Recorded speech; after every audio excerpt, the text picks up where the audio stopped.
ದೂರ ಹೇಳಿದ. ಯುದ್ಧ ಬೆಳೆದಿದ್ದಾರೆ ಮಕ್ಕಳು ಅಂತ. 16 ವರ್ಷ ಆಯಿತು ಕೃಷ್ಣನನ್ನು ನೋಡಿ. ನನ್ನ ಕಣ್ಣಲ್ಲಿ ಅವನನ್ನು ಎಳೆದು. ಲೋಕದ ಎಲ್ಲ ಮಕ್ಕಳು ತಮ್ಮ ಅಪ್ಪ ಅಮ್ಮಂದಿರ ದಿನ ದಿನ ಚೂರು ಮಕ್ಕಳು ಬೆಳೆಯೋದನ್ನು ನೋಡೋ ಅಪ್ಪ ಅಮ್ಮಂದಿರ ಪುಣ್ಯವೇ ಪುಣ್ಯ, ಪುಣ್ಯವೇ ಪುಣ್ಯ. ಮಕ್ಕಳನ್ನು ಆಡಿಸಲಿಲ್ಲ, ಆರೈಕೆ ಮಾಡಲಿಲ್ಲ, ತೂಗಲಿಲ್ಲ, ಜೋಗುಳ ಹೇಳಲಿಲ್ಲ.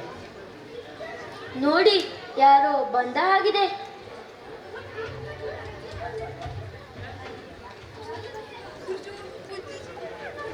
ಓ ಮಹಾರಾಜ, ಬಾ. ನಿದ್ದೆ ಬಂತ ಬಾವ? ಬರ್ದೆ ಏನ್ ಮಾಡುತ್ತೆ? ಅವರ ಅಂಕೆ ಇಲ್ಲ, ಓದಕ್ಕ ಆಟ ಇಲ್ಲ. ಬಾ ಕೂತ್ಕೋ. ಶಭಾಷ್ ಭಾವ, ನನ್ನ ಮನೆಯಲ್ಲಿ ನನಗೆ ಉಪಚಾರ. ರಾಜರ ಕಾರ್ಯನೇ ಹಾಗೆ. 10 ಜನರ ಮಧ್ಯೆ ಕೂತಾಗ ಜೋಲಿ, ಏಕಾಂಗಿಯಾಗಿದ್ದಾಗ ಒತ್ತಿದರೂ ಮುಚ್ಚದ ರೆಪ್ಪೆ. ಮೊದಲಿಂದಲೂ ಅಷ್ಟೇ ಭಲೆ ತಮಾಷೆ ನೀನು. ದೇವಕಿ, ನಿಮ್ಮ ಅಣ್ಣನಿಗೆ ಸ್ವಲ್ಪ ಹಾಲಾದರೂ ಕೊಡು. ಹಾಲ ಹಾಲ ಹಾಲ ಕುಡಿಯೋರು ನಾವು. ಹಾಲೆಲ್ಲ ಇಡಿಸೋಲ್ಲ ನಮಗೆ. ಕ್ಷೀರ ಸಾಗರ ಮತದ ಕತೆ ಗೊತ್ತಲ್ಲ ನಿಮಗೆ? ಬೇಡ ದೇವಕಿ, ಹಾಲು ಗೀಲು ಏನೂ ಬೇಡ. ಸ್ವಲ್ಪ ಮಾತಾಡಿ ಹೋಗೋಣ ಅಂತ ಬಂದೆ. ನಿನ್ನ ಕುಂಬಳ, ನಿನ್ನ ಕುಡುಗೋಲು. ಮಾತಾಡು ಮಹಾರಾಜ, ಮಾತಾಡು. ನೋಡ್ದ್ಯಾ ಇನ್ನೂ ನನ್ನ ಮೇಲೆ ಸುಳ್ದಾನ. ನನ್ನ ತಂಗಿ ಮೇಲೆ ನನಗೆ ಪ್ರೀತಿ ಇಲ್ಲ ಅಂದ್ಕೊಂಡಿಯಾ? ಸಂಕೋಲೆ ಹಾಕ್ಸಿದಿ ನಿಜ, ಆದ್ರೆ 100ಕ್ಕೆ 100 ಶುದ್ಧ ಅಪರಂಜಿ ಅದು. ಕೈಗೆ 3 ಎಳೆ, ಕೊರಳಿಗೆ 3 ಎಳೆ, ಕೈಗೆ 2 ಎಳೆ, ಕಾಲಿಗೆ 1 ಎಳೆ, ಎಲ್ಲ ಚಿನ್ನದೆ. 25 ವರ್ಷ ಆಯ್ತಲ್ಲ ಮಾಡಿಸಿ. ಸ್ವಲ್ಪ ಆದ್ರೂ ಕಪ್ಪಾಗಿದೆಯಾ? ಅದು ಪ್ರೀತಿ ಅಂದ್ರೆ. ಇರ್ಲಿ ಬಿಡು ಬಾವ. ನಿಮಗೊಂದು ವಿಶೇಷ ಸುದ್ದಿ ಹೇಳಬೇಕು. ಇವತ್ತು ಮಥುರಾ ನಗರದಲ್ಲಿ ಧನುರ್ಯಾಗ ಮಹೋತ್ಸವ. ದೇಶದ ಎಲ್ಲ ಕಡೆಯಿಂದಲೂ ಸಾಹಸಿ ಯುವಕರು ಬಂದಿದ್ದಾರೆ. ರಾಜನ ಮುಂದೆ ತಮ್ಮ ಶಕ್ತಿ ಪ್ರದರ್ಶಿಸಬೇಕು, ಮಥುರಾ ವೀರ ಪ್ರಶಸ್ತಿ ಗೆಲ್ಲಬೇಕು. ಏನ್ ಹುಚ್ಚಾಯಿ ಹುಡುಗರದ್ದು. ಇವತ್ತ ಆ ಬೆಲ್ಲ ಹಬ್ಬ. ಯಾಕೆ ನಿಮಗೆ ಗೊತ್ತಿಲ್ವಾ? ಅದೃಷ್ಟವಂತರು ನೀವು. ನಿಮ್ಗೆ ಏನೂ ಗೊತ್ತಾಗಲ್ಲ. ಹೊತ್ತಿಗೆ ಊಟ, ಹೊತ್ತಿಗೆ ನಿದ್ದೆ. ಬಿಸಿಲಲ್ಲಿ ಬೇಯೋ ಹಾಗಿಲ್ಲ, ಮಳೆಯಲ್ಲಿ ತೋಯೋ ಹಾಗಿಲ್ಲ.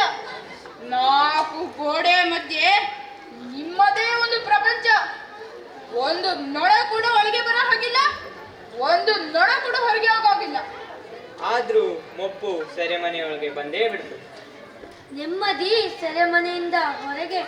ಆದ್ರೂ ದೇವಕಿ, ನೀವು ಬಂಧದಲ್ಲಿದ್ದು ಸ್ವತಂತ್ರರು, ನಾವು ಬಯಲಲ್ಲಿದ್ದು ಬಂದಿಗಳು. ಎಲ್ಲಿ ಹೋದ್ರೂ ಈ ಅಂಗರಕ್ಷಕರ ಪೀಡೆ. ನಿಶ್ಚಿಂತವಾಗಿ ಊಟ ಮಾಡೋ ಹಾಗಿಲ್ಲ, ನಿಶ್ಚಿಂತವಾಗಿ ನಿದ್ದೆ ಮಾಡೋ ಹಾಗಿಲ್ಲ. ಕಣ್ಣು ಮುಚ್ಚಿದರೆ ಸಾಕು, ತಕ ಪಕ ಕುಣಿತ ನಾನು ಕೊಂದ ಮಕ್ಕಳು ಕಣ್ಣ ಮುಂದೆ ಬರ್ತವೆ. 16 ವರ್ಷಗಳ ಹಿಂದೆ ಅಷ್ಟಮಿ ರಾತ್ರಿ ಅದೆಷ್ಟು ಮಕ್ಕಳು ಹುಟ್ಟಿದವೋ ಈ ದೇಶದಲ್ಲಿ.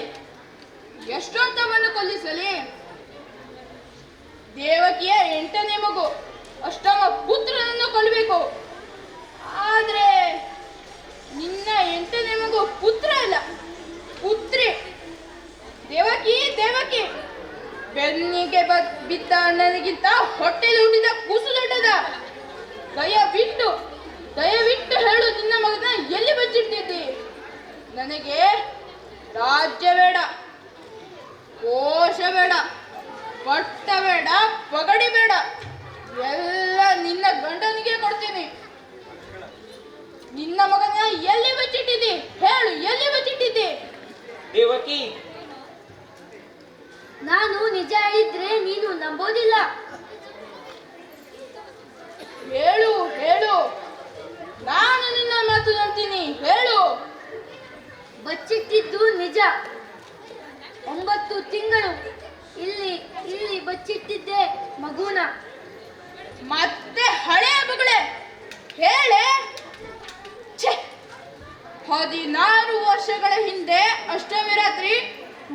ಎಲ್ಲ ಮಕ್ಕಳನ್ನು ಕೊಲ್ಲಿಸಿದೆ. ಎಲ್ಲ ಮಕ್ಕಳು, ಲಕ್ಷ ಲಕ್ಷ ಮಕ್ಕಳು. ಆದ್ರೆ ಇನ್ನು ಒಂದು ಮಗುನ ಮಾತ್ರ ಕೊಲ್ಲಲಿಕ್ಕೆ ಆಗ್ಲಿಲ್ಲ.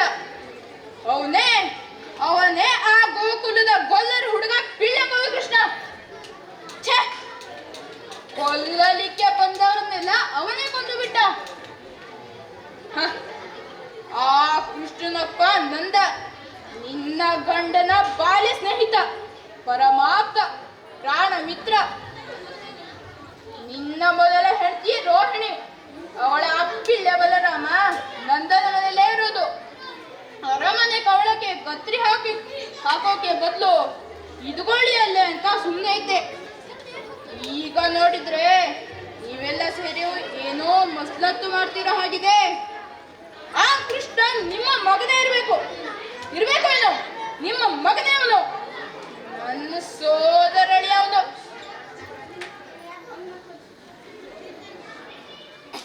ಸುಳ್ಳು.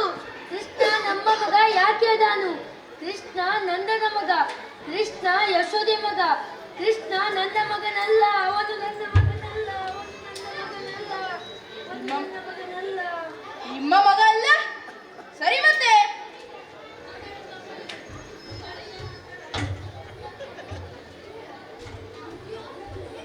ನಿಮ್ಮ ಮಗ ಅಲ್ಲ?